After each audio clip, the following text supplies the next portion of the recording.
자, 2013년도 국립외교원 문제를 같이 한번 보겠습니다.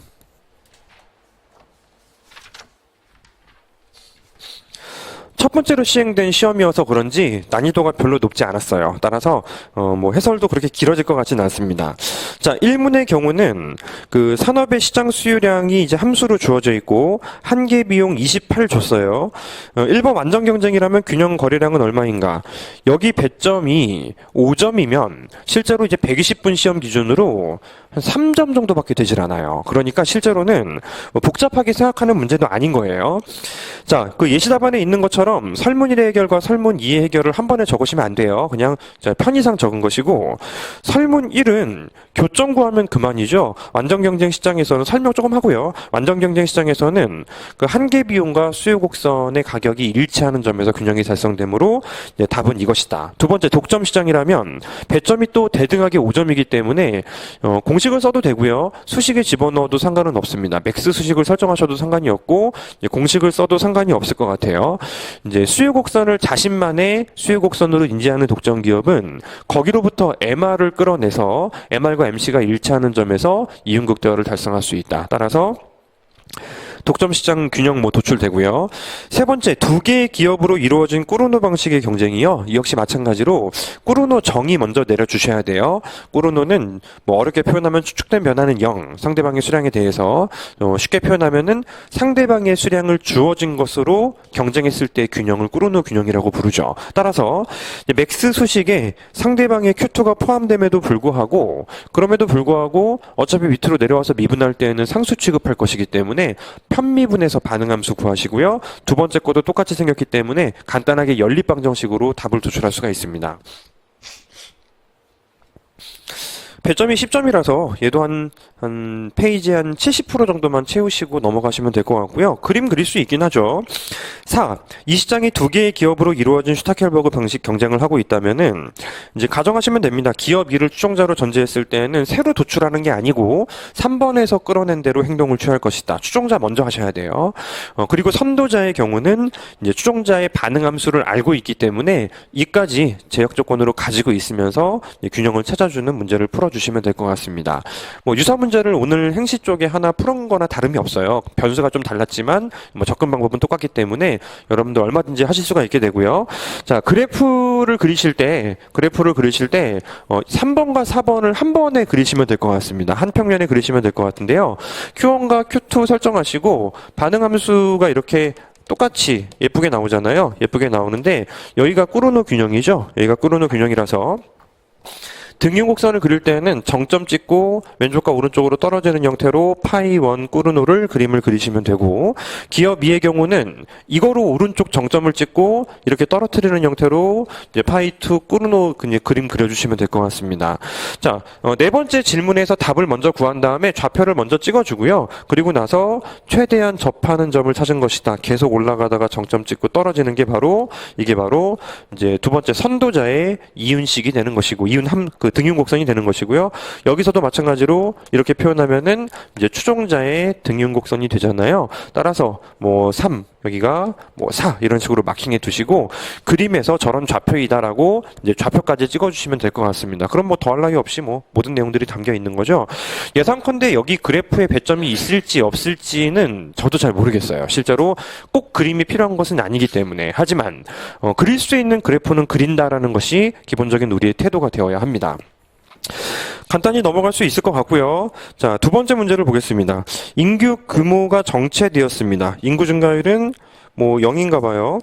기술 수준이 매년 4%씩 높아지고 있습니다. 여기서 기술 수준이 함수를 보니까 A예요. 또 요즘에 유행하고 있다라고 하는 효율적 노동자 함수가 되는 것이죠. 균제 상태에서 효율적 노동자 1인당 자본, 또 다른 거 구할까봐 효율적 노동자 1인당 산출, 효율적 노동자 1인당 소비 수준을 구하시오. 쉽죠. 사실은 굉장히 쉬워져 버렸어요. 자, 모든 그 경제성장론 문제가 출제가 되면 가장 먼저 하셔야 되는 작업은 당연히 자본 축적 방정식의 도출입니다. 유사 문제를 우리가 풀어봤지만 일단 뭐 기본적으로 좀 빨리 다시 한번 해볼게요. 델타 K는 이제 투자 마이너스 델타 K입니다. 요거 뭐 당연히 이해도 하셔야 되고 바로 꺼낼 수 있어야 돼요. 근데 여기 이제 그 양변을 K로 나눠져 버리게 되면은 라지 K의 변화율은 라지 K분의 바로 바꾸죠. S 곱하기 라지 Y가 되는 것입니다. 그리고 마이너스 델타가 되죠. 그리고 이 부분을 분자 분모를 바로 그 AL로 나눠요. AL로 바로 나누셔가지고요. 스몰 K분의 S 스몰 Y로 변경하고 델타 K만 남겨두신 이제 밑작업이 된 것이고, 그리고 이제 스몰 K라는 것은 이제 라지 K를 이제 A 곱하기 L로 나눠야 되잖아요. 뭐 문제에서 그렇게 하라고 시켰기 때문에 그냥 그대로 하시면 될 것 같고, 로그 근사화 작업을 합니다. 로그 근사화 작업을 하게 되면은 스몰 K의 변화율은 라지 K의 변화율, 이제 그리고 마이너스 A의 변화율 마이너스 인구 증가율입니다. 문제에서 문자로 주진 않았는데요. 기술 수준이 매년 4%씩 높아진다라고 되어 있기 때문에 이것도 이제 바로 0.04로 할 수 있고 얘는 0으로 이제 전환시킬 수가 있죠. 그래서 대입하는 겁니다. 스몰 k분의 sy 마이너스 g라고 보통 표현하잖아요. g 플러스 n 플러스 델타. 자, 이게 바로 이제 뭐 운동 방정식 속도를 나타내는 거라고 볼 수가 있고요. 양변에 k를 곱하셔야지 이 문제의 답을 찾을 수 있잖아요. k를 곱하면은 자본 축적 방정식이 도출이 됩니다. 자, 이게 자본 축적 방정식이고요. 여기까지 도출하면은 그 다음에 작업은 되게 쉬워요. 자, 균제 상태를 간단히 설명할 필요가 있습니다. 균제 상태. 일반적으로 이렇게 한 개의 효용이 체감하는 형태의 함수를 설정하게 되면 효율적 노동자 한 개 생산성을 말하는 것이죠. 자본량 기준으로. 따라서 이제 균제 상태에서는 스몰 y의 변화율이 0이 돼 버리잖아요. 델타 k가 0이 되는 것입니다. 따라서 자본 축적 방정식을 1번 목차로 설정하셨으면 두 번째 목차에서는 도출하시면 되거든요. 목차는 투박해도 괜찮은데요. 균제 상태를 설명할 필요가 있습니다. 균제 상태에서는 수렴한다. 수렴하기 때문에 델타 K는 0이다라는 서술을 해주시고 그 다음에 실제로 이제 사례의 경우 이제 도출하시면 되는 거예요. 따라서 이제 SY와 N 델타 K가 이제 일치하는 델타 G K가 일치하는 점에 좌표를 찾아주시면 되겠습니다. 뭐 여기서 뭐 추가적으로 설명 안 해도 괜찮을 것 같네요. 일단 뭐 문제에서 주어진 대로 좌표를 다 대입만 하시면은 간단하게 도출을 할 수 있고요. 뭐 배점이 넉넉했기 때문에 한 2페이지 정도를 가야 되거든요. 30점이니까. 그림도 오른쪽에 위에 있는 것처럼 뭐 그림도 간단하게 그려주시면 좋겠죠. 두 번째 문제가 경제성장론인데 그 와중에서 제일 쉬운 타입의 문제가 출제되었고요. 난이도가 높지 않았습니다. 넘어가도록 할게요. 자, 다음 문제를 보시죠. 다음 문제는 그래도 이 시험에서는 조금은 난이도가 좀 있어지려고 하는 그런 내용의 이제 문제가 출제가 되었었어요. 보고서에서 세계 경제에서 가장 우선적으로 해결해야 할 과제가 유로 경제의 경제 위기, 그다음에 이제 여기 사실 뭐 그리스가 먼저죠. 그리스에서 뭐 발생한 이 사건들이 원인이라고 한다. 개방경제에서 통화정책의 효과에 근거하여 이러한 주장의 타당성. 두 번째, 개방경제에서 재정정책의 효과에 근거하여 이러한 주장의 타당성 여부에 대해서 설명하시오라고 합니다. 자, 일단은 배경 지식이 필요하죠. 얘네들은 단일화폐를 써요. 단일화폐를 쓰기 때문에 실제로 이제 그 개방경제에서 통화정책, 재정정책을 잘 보일 수 있는 평면은 ISLM이고요. 개방경제고요. 이제 문제에서 가정하지 않았지만 BP를 수평으로 놔도 큰 지장은 없을 것 같습니다. 어떤 정책이 더 효과적이냐라는 질문을 하는 것인데 ISLM에 내가 이제 BP를 스스로 가정을 하시고 이제 1번에서는 통화정책 효과 비교하시면 되고요. 두 번째는 재정정책 효과를 비교하시면 됩니다. 사실상 고정환율 제도라서 LM이 오른쪽으로 이동하잖아요. 0점에서 1점으로 가면은 이제 이게 환율이라는 게 존재한다면 실제로는 1점에서 자본의 유출이 발생하게 돼요.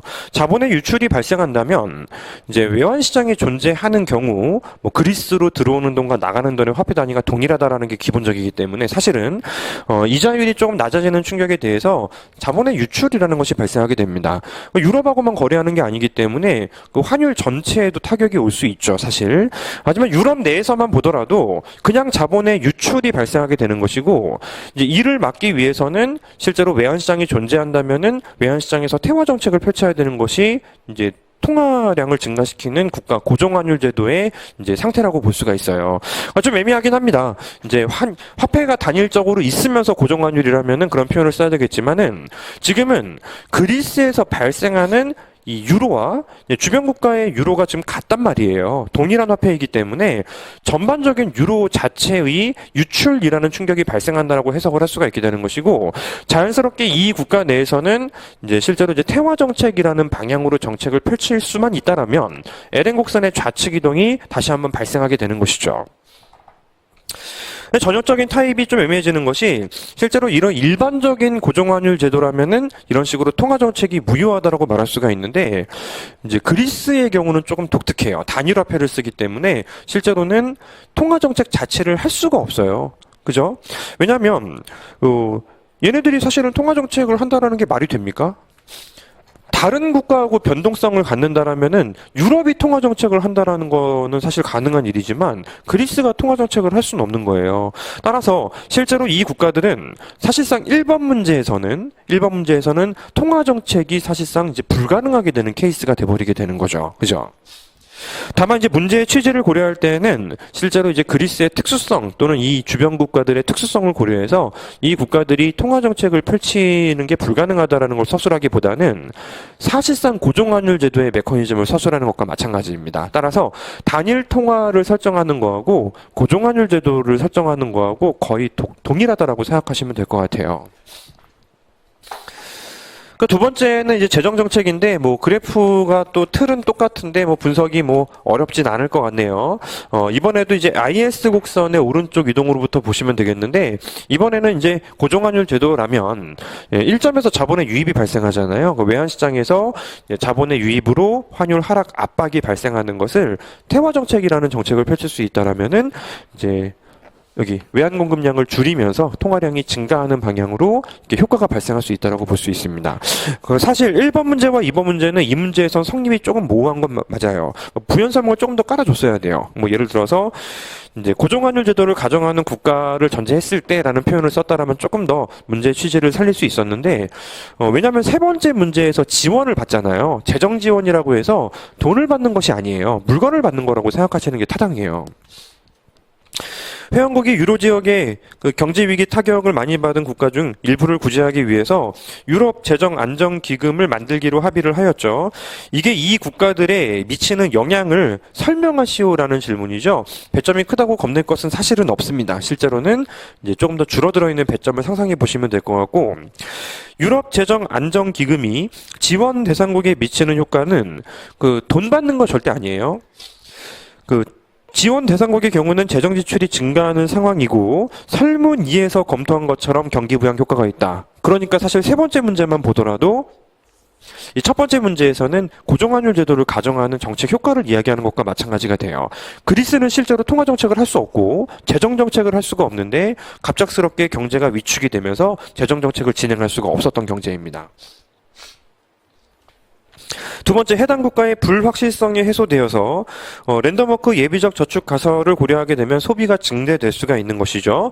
투자 옵션 모형을 고려하더라도 설비 투자의 증가가 가능한데요. 조금 더 자세히 적는 게 좋겠습니다. 실제로 배점이 조금 넉넉하기 때문에. 세 번째는 긴급 재정 지원으로 인해서 지원 대상국의 대외 신인도가 상승해서 리스크 프리미엄이 하락할 여지도 있습니다. 재정 지원을 받게 되면은 내부적으로 국가들의 어떤 그 기업들이 실제로 좀 여력이 생기기 때문에 주가가 상승할 수도 있어요. 주가가 상승한다라면은 실제로 소비 투자도 조금 더 늘어날 수 있지 않겠는가, 이런 표현들도 좀 쓸 수가 있을 것 같고요. 토빈 Q 이론에 따라서 투자가 증가할 수도 있다. 단순하게 그리스 이야기만 했으면 좀 애매해요. 왜냐하면 그리스는 GDP의 한 90% 정도가 관광 수입에 의존하기 때문에 뭐 생산이 증가하고 설비 투자가 많아지고 그런 게 별로 없어요. 하지만 지금은 뭐 포르투갈, 이탈리아, 기타 등등의 국가들을 다 이제 집어넣었기 때문에 표현을 할 수 있게 되는 거죠.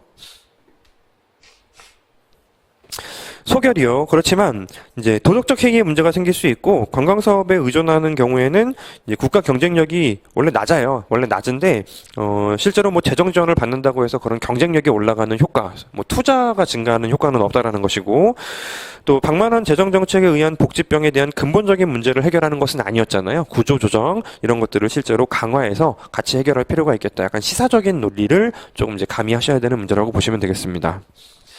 사실은 이제 세 번째 문제가 뭔가 이렇게 되게 있어 보이는데 문제의 방향성이 조금은 모호해요. 그래서 사실 뭐 구체적으로 어떤 모형을 어떤 가정에 써야 될지에 대해서 옛날 스타일 것이 있어요. 내가 가정을 잘 깔지 않으면 내 답이 납득이 안 가는 서술. 따라서 이 문제는 1번, 2번 다 이제 고정환율 제도를 가정해서 접근하겠다라는 표현을 일반적으로 써주셔야 될 것 같고요. 이제 세 번째 문제에서는 재정 지원을 받았다라는 사실을 확실하게 인지하고 답안을 작성해야 돼요. 통화량을 받았다라고 가정하시면은 그건 의미가 없습니다. 뭐 세 번째 문제가 좀 애매했고요. 그래서 이제 전반적으로 점수가 매우 높진 않았던 것 같고, 대신 이제 1문과 2문이 정말 확실하게 풀 수 있었던 문제 타입이었기 때문에 또 전반적으로는 난이도가 높지는 않았습니다.